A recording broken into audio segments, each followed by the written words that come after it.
Have you ever bought a bottle of whiskey that you were really excited to try, only to regret it when you got partway through the bottle? So in this video, I'm going to talk about my top 6 whiskeys that I regretted buying, and I think some of these will surprise you. But I hope you can learn from my mistakes so you don't waste your money like I did. But what I really want to know is some of the bottles that you regret buying, so leave a comment down below. It'd be interesting to see if there's like some agreement with some of the whiskey regrets. And if you like the video at any point, give the video a like, subscribe, that's even better. But now that that's out of the way, let's jump into the video.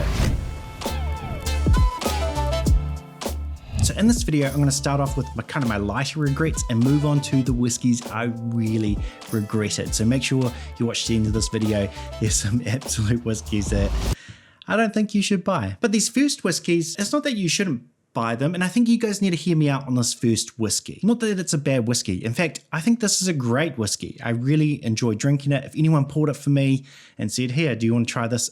I'd love it. And regrets is actually not about it being overrated, but for the money I paid for this whiskey, I realized I should have just picked a couple of bottles from the rest of their range. And I don't think you should ever be too attached to a distillery that you have to like everything from a range. And the distillery this is about is Benromach. It's probably the distillery I bought the most whiskeys from last year. I tried the 10. Loved it, and it's 43%, and that's the thing about Benromach. It's one of the only distilleries that I feel like whiskey enthusiasts absolutely love at 43%, and that really says a lot about how good the spirit style of Benromach is. The Benromach 15, fantastic whiskey, and then I love the cask strength. I love the Contrast series at 46%, especially the peat smoke sherry cask. Fantastic whiskies.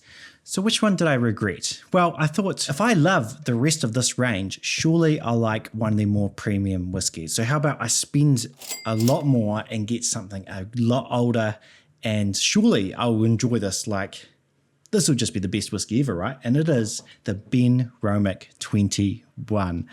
So don't get me wrong, this is a good whiskey. I like this whiskey. But when you're paying for whiskey with your money, like whiskey is a premium product, and when you go into 21-year-olds these days, they're very expensive. I could have bought 2 Benromach 15s, and that's what I realized. As soon as I sipped it, I was like, oh, okay, I've paid nearly double, and I'm not really enjoying this any more than a Benromach 15. In fact, I prefer the Contrast Peat Smoke Sherry cask over the 21. And that's my regret. And that's often the lesson that needs to be learned. Just because something's older doesn't mean it's going to be better. Just because you pay more money for a different expression from the same distillery doesn't mean it's going to be better. And that's what I learned the hard way with this. But this regret was nothing compared to this next one.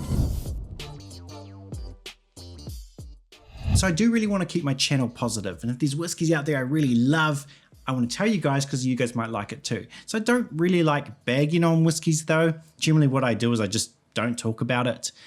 But out of all the whiskeys I haven't talked about, I've had the most questions about why I don't talk about this whiskey. And the fact is, it is a whiskey I regretted buying that I don't really like. And that's the thing as well, rather than bagging on whiskeys, I'll just not talk about them. But at the same time, I don't just want to be an ambassador for all these different distilleries.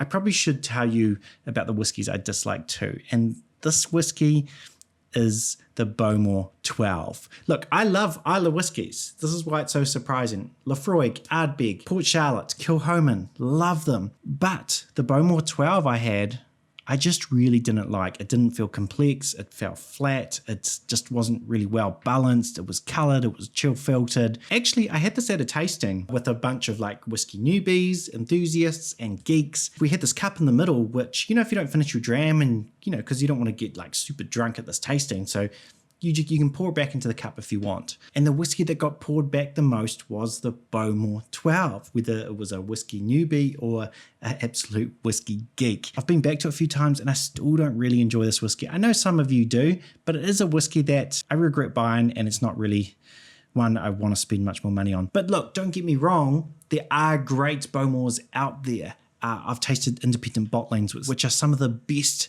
Islay whiskies I've ever had, but for some reason the standard 12-year-old Bowmore, I just didn't really like it. But I think a lot of you wouldn't really find this surprising. I think a lot of you probably also don't love the Bowmore 12, but I think you'll find this next whiskey very surprising that I disliked it.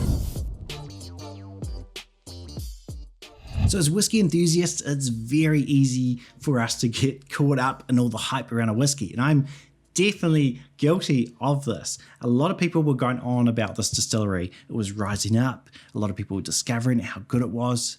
And I got one of the bottles that was recommended. It was the Loch Lomond 12, and I actually loved it. It was in my video for top 5 underrated whiskies. I do think this is an underrated banger whiskey. It's absolutely fantastic. I was actually searching to get kind of an older whiskey at one point. I was looking for an 18-year-old, and I worked out that actually the cheapest 18-year-old I could buy was actually something at 46% and from this distillery, and that it was the Inchmurrin 18. This is going to be amazing. Of course it is.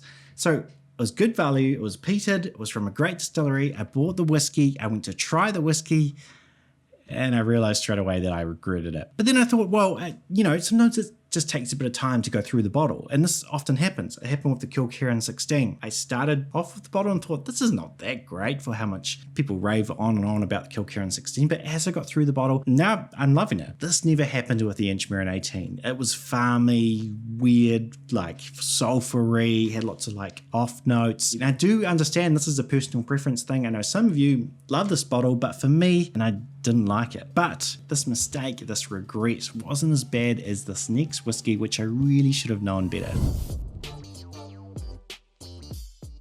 I've been really excited about all these new distilleries that have been opening up. I've been really enjoying the whiskies that have been coming out of them. Ardnamurchan, Kingsbarns, Harris Whiskey, fantastic whiskies. But there is a lesson to be learned here, and maybe a little bit like a lesson on sort of the finance of running a distillery and how just crazy and ludicrous it is to start a distillery. Say you wanted to start a distillery and you got a couple of $1 million or whatever. The time between you having that idea and when you actually sell whiskey can be, on average, probably a decade. For when you're planning a distillery, building a distillery, finding your stills, sourcing your casks, finally distilling your whiskey, aging it in those casks. And if you're in Scotland or a cold climate, that could be 4, 5, 6, 7, 8 years before you release your first bottle. Look at most scotches, the average age is a 10-year-old. So if you're waiting 10 years, you need a lot of capital to pay for your staff, to pay for the power, to pay for all these things to release your first whiskey at kind of like a flavor point that you're really happy with. What do you do about that? Well, these distilleries often do two things. One common way is they will sell gin. We saw this at Isla Harris. British was the same. They sold gin, which now is actually super popular, that gin. The other option is a distillery just has to release their whiskey a little earlier, and it's kind of seen as more kind of an update, something for whiskey geeks to think, oh, okay, this is where it's at. This is the direction they're going. I know one day it's going to be better, but at the moment it's not quite ready, but at least I can support the distillery now. This is a difficult thing for a distillery to do because it's easy money, but I know for myself, I buy lots of bottles. I will look past a bad whiskey and know that future whiskies probably will be better. But a lot of people only buy a few bottles a year, and if they buy a bottle from a new distillery and they realize they don't like it, they might not ever buy a bottle from that distillery again, thinking they just don't like that flavor profile. People don't realize that these are just like the early young whiskies. And the distillery I'm talking about is this one, the Lochley Aberlour. And I feel bad talking about this because I really like everything this distillery stands for. The terroir, it's 46%, it's non-chill filter, natural colour, all in the label. But when it came down to the flavour, me sipping this whiskey, I just found it a little bit young, I found it a little bit harsh, and I regretted buying it. I regretted spending that $100 when I could have probably bought a Glencairn 10 or a Deanston 12. And the thing is, I don't want to put you off Lochley because I do know there are great bottles out there like the Lochley Sown Edition. But because I went for one of the more younger whiskies from Lochley, I kind of wish I waited kind of 1 or 2 years before buying a bottle of Lochley. But I'm still following this distillery closely because I know the whiskey's only going to get better. The grounding they've set has been fantastic. And they probably don't have the capital that Harris or some of these other new distilleries had to wait those 7 years. So they had to release whiskey a little bit earlier. But this next bottle, I can't forgive it from being inaugural because this has been around for a really long time and I don't think it's getting better. So the next bottle is a confusing one because it's got a lot of good things going for it. It's cask strength, it's a sherry bomb, but the batch variation has been wild. And the last 2 batches I've had haven't been great. And that is the Glenfarclas 105. I don't know what it is about Glenfarclas. it just seems to be very hit and miss at the moment. If I'm going to buy a sherry bomb now, I'm going to go for the Tamdu cask strength, maybe the Arran sherry cask. The 105, it was sulfuric, it was kind of bitter, it just felt off. And I thought, well, it is batch to batch, they're going to be different, but I've had too many batches now that I've disliked, so I don't think I'm going to be buying another bottle of the Glenfarclas 105. It's a shame because it's actually a distillery I visited, and I do like some of the other bottles. It's actually one of the 21-year-olds I do recommend buying because it has like a really nice richness to it, but something about the 105, I don't know if it's too young or whatever it is, I'm not into it, but it's nothing compared to this next whiskey, which is my ultimate whiskey regret.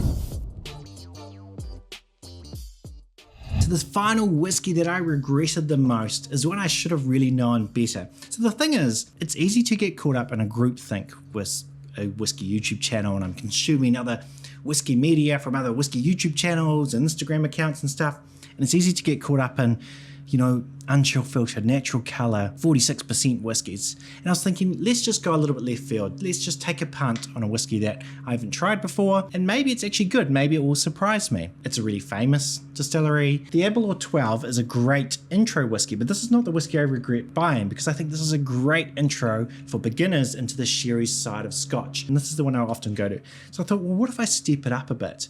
Is there a whiskey that's even better as an intro? So I got the Aberlour 14, and this was the regret. So at the time, this was significantly more expensive than the 12, but it was still only 40%. It was still chill filtered. For the age statement, it just didn't really live up to the age. I didn't find it much better. It had this weird kind of like soapy note. And I also really love the Aberlour Aberlour. I think it's a fantastic cask strength whiskey. So I thought, well, why wouldn't I like the Aberlour 14, which has this impressive age statement on it? Anyway, I've spent a lot of money on whiskies that I regretted buying, but I'm keen to know which whiskies that you've bought that you've regretted buying. And thanks to my patrons for making this video possible. If you want to support the content, jump over there. But above all, make sure you share and enjoy.